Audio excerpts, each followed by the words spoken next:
There's a company that owns everything: Nestle, Coke, Apple, even Google. Currently, it's worth $9 trillion. If this company would get evil today, they could end the world in hours. But here's the scary part: you've probably never even heard of it. We are talking about BlackRock. But what even is BlackRock? Like, is this a bank? Not really. Does it own all these companies? Also, not really. So, why does it show up everywhere? And how can one company manage around $9 trillion?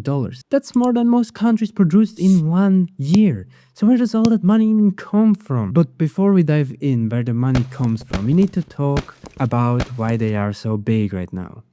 Back in 2008, during the global financial crisis, the entire financial system was collapsing.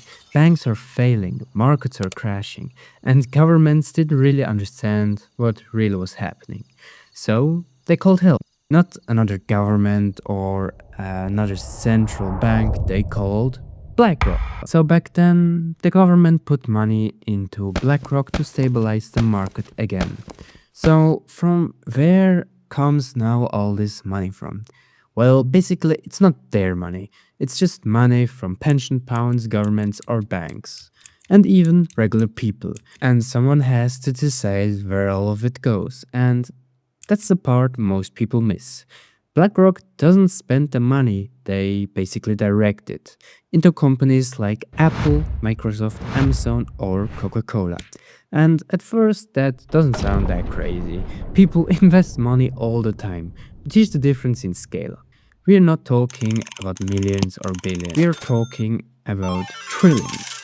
So when they decide, put more money here or pull money out of there, it doesn't just affect one tiny company, it can shift entire markets. And it goes even further. Because when you invest that much money, you get a voice.